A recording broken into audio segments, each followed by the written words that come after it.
The best point guard ever. Yeah.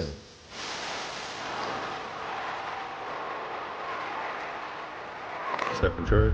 That's good. The Golden State Warriors select Stephen Curry. Splits the defense behind the back. That could be the greatest move I've ever seen. The first unanimous MVP is definitely special. Curry, way downtown. Bang! Bang! Oh, what a shot from Curry! The fourth title in 8 years.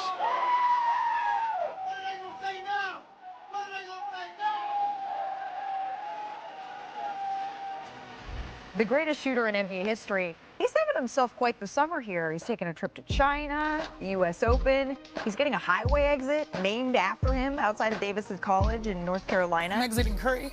And now, exactly, he's on a little media tour for his new book. Steph, he was on the Today Show yesterday, and he was discussing how he's extended his prime. And he said this, quote, "I'm going into year 17 and really have this belief that I can be at the top of my game again and win at the highest level." He is 37 years old. He led the league in three-point shooting last year. Brian, do you believe that Steph can still reach that apex level here? I do. I think he was fabulous last year. You know, he has been on the All-NBA team 11 straight times when he's been eligible. That 1 year where he had the injuries, only played 5 games. Other than that, 11 straight years. He's led the league in three-pointers in 4 of the last 5 seasons. He actually had the second best free throw season of his career last year. His physical conditioning is excellent. Okay, he may not be in his prime anymore. No, the Warriors no longer have the best roster in the NBA, which they did throughout a big portion of his career. But I see no reason to believe Steph Curry is going to materially slow down anytime soon. And if I was a Warriors fan, I would be very excited by those comments.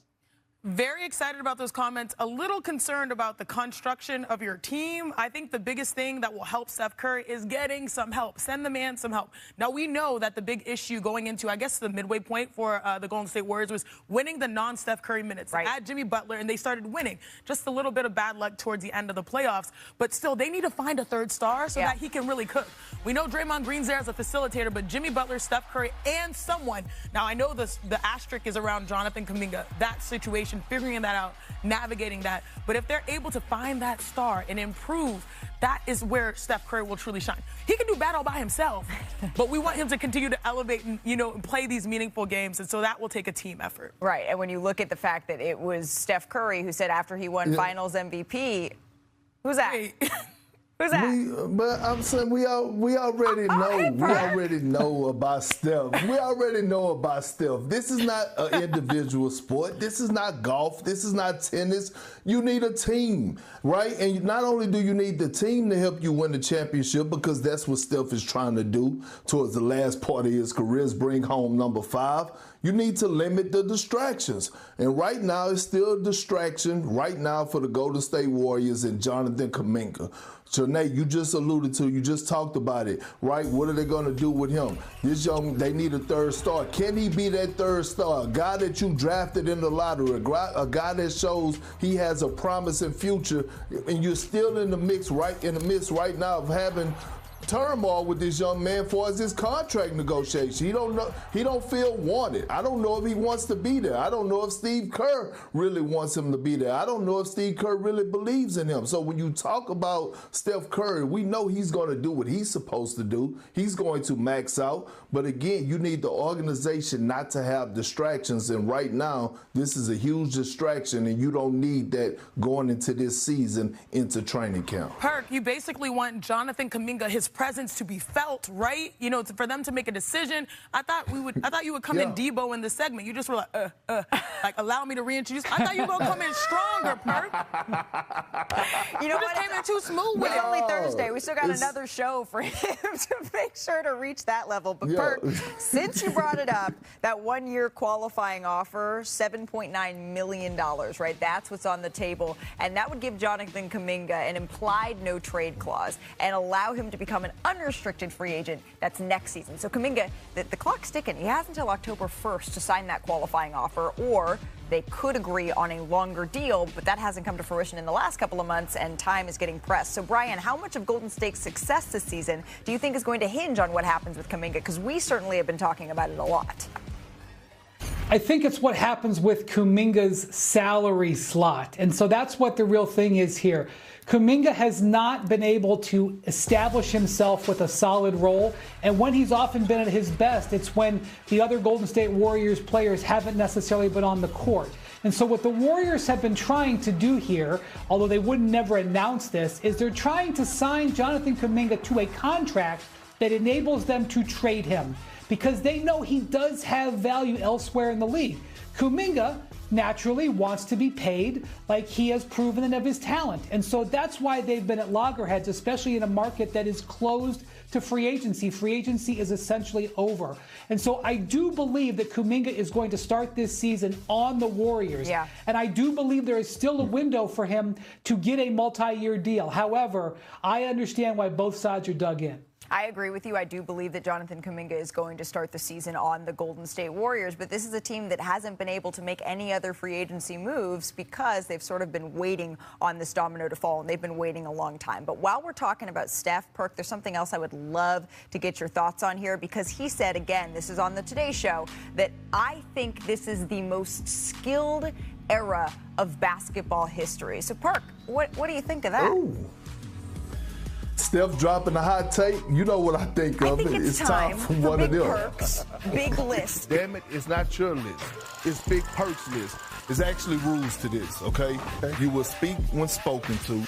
Give me some energy. Bam. That's it. Bam! Bam! Bam! Put it up there. It's not your list. It's mine.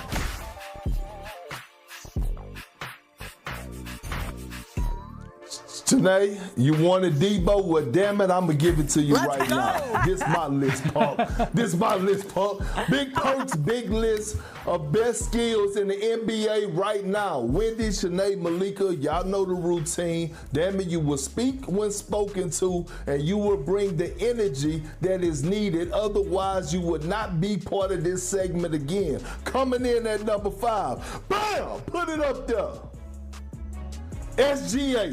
SGA averaged 30 over the last 3 seasons, shooting over 50% from the field. You know why? Because he brought the mid-range shot back, and it is a skill, a high-level skill, the best to do it, for us being able to create space and be able to put the moves and get into his bag to shoot efficiently from the mid-range spot. SGA 6'6", a monster, usually guarded by tough defenders. He's number 5 on my list. Wendy, where you at? I need you for number 4. Perk, I've been waiting all summer for this. Bam! I know you have. I know you have. Jokic, the big fella, one of the most, if not the most skilled big to ever play the game of basketball. You know why? It's not because of the feathery touch around the basket. It's because of the dimes he be dropping off. His passing. He is the best passing big man we've ever seen. Averaged a triple-double last year. You want the lobs? He got that. You want the no-looks? You want the passes out of the dribble, handoff out of the post-ups? Jokic, the big fella, first team all-whack body, is at number 4. Chanae, I'm coming to you. I need number 3 up here, girl. And Here I we need go. the energy. Let me warm myself up. Bam! Put it up there. Steph, the greatest shooter of all time. Yes, we talk about knowing he can knock down shots. We know that he can finish around the basket, but those handles are elite. Right under Kyrie Irving, if you ask me. There's no taking the rock from Steph Curry. You talk about the green-eye assassin, that's him. With the handles, put anybody on the island and mix it up, doing it at his best. Number 3, Steph Curry, is on my list. Malika, where you at? I need your energy here for number 2, Since we're talking girl. Bring Debo, it. since we're talking Friday, bye Felicia, bam! Hey! Yeah. And we talking Rockets, the wrestler, KD. Because of his ability, Mr. 50, 40, 90, to be able to create and get buckets out of the isolation at 7 foot. I don't care if he talk about he's 6'11", the man's 7 foot, right? We've never seen this before. It don't matter who you put on him, double team, triple team, you know my name, it's KD. Now coming in at number 1. Number 1 right here, I think we all agree. Bam! Put it up there. Kyrie Irving.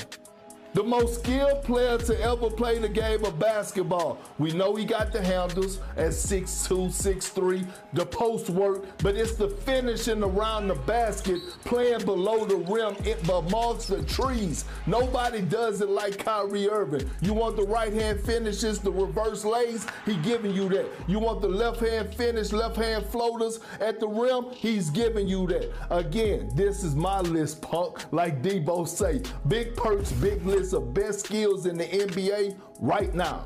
I have two things up for consideration, Perk. I know you're sweating, so I'm gonna give you a moment to cool down. Where that skill I have two skills, but very high on Perk's list. Okay. The first skill is, what about like two-way player defender? Adding that, because SGA also was top in steals, but also the MVP. Yeah. So that's one. And then two, are we just missing out on like basketball IQ? I think about LeBron James, the reason why he's entering, what year is it, 22, 23? Where we at? Yeah, like IQ is still a very valuable skill, right?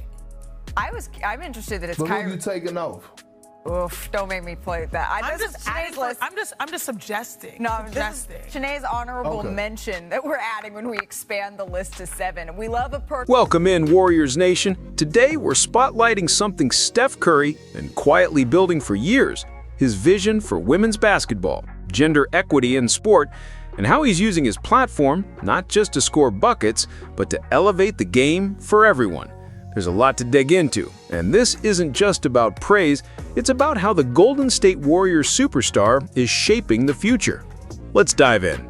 Steph Curry recently said something simple but powerful. That's the same basketball as basketball. He meant that the game doesn't need separate standards simply because it's women playing. Boys or girls, the fundamentals, the passion, the competition, they all deserve equal stage, equal attention. That's not just words. Curry has been walking the walk. He's pushed for opportunity, invested time, and opened doors for young female athletes in ways we all need to recognize. Take Aussie Fudd, for example, UConn's national champion and one of the brightest young stars in the women's college game.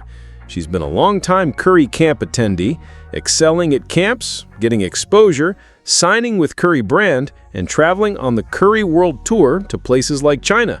Fudd's journey shows how access matters, how being treated like a top recruit, like an equal, builds confidence, visibility, and ultimately, opportunity. Curry hasn't just supported women's basketball through camps, he's invested in leagues. He's spoken about how important it is that young girls see the women's game on the stage it deserves. The underrated golf tour is another example. Curry is expanding equity in sport into realms beyond basketball, into places that often impose higher entry costs. The theme is consistent: equal access, visibility, resources. Now, you might ask, what does this have to do with the Warriors? Well, plenty. Curry's leadership off the court reflects the culture he wants inside Chase Center. It sets a tone. It shows that impact isn't just measured in championships or scoring averages. It's also about influence, about shaping the league's future. This perspective can motivate teammates, inspire young fans, and ultimately expand the Warriors' legacy beyond wins and losses. Golden State has a chance here. With Curry still playing at a high level, the Warriors can lean into this positive momentum. They can highlight their women's basketball partnerships, invest in under-resourced impact programs, and continue to showcase female athletes in their brand. When a franchise stands for more than just its starting 5, it amplifies its reach, culture, and long-term significance. And let's be real, this approach is smart basketball too. When the women's game grows, the fan base grows. Media attention rises, sponsorship money follows. Fans want role models. Young girls want heroes they can see themselves in. Curry's actions, camps, inclusion, investment are not just moral, they're strategic. They build brand, they build loyalty, and they deepen connection with communities. That helps Warriors Nation in more ways than one. At the same time, we should recognize that there's still work to do. Equality isn't yet achieved. Pay gaps, exposure, media coverage, resource distribution, many of those are improving, but not equal. Curry's voice helps, but the responsibility is shared among teams, leagues, sponsors, media, and fans. Warriors fans have a role, demanding equal coverage, buying tickets, following women's games, supporting female athletes with attention and respect. So, here's the bottom line. Steph Curry's vision for the future of the women's game is more than just advocacy, it's legacy work. It's about making sure that for young people, whether boy or girl, there's a basketball future worthy of their skill, ambition, and effort. For Golden State, it means part of what it means to be Dub Nation is supporting growth, equality, and opportunity, not just in what they shoot in the next game, but what the game becomes. Now, I want to hear from you, Warriors Nation. What do you think Steph's impact outside the court does for this franchise? How important is gender equity to you when supporting a team? Which female athlete connected to the Warriors or beyond deserves more spotlight? Drop your thoughts in the comments.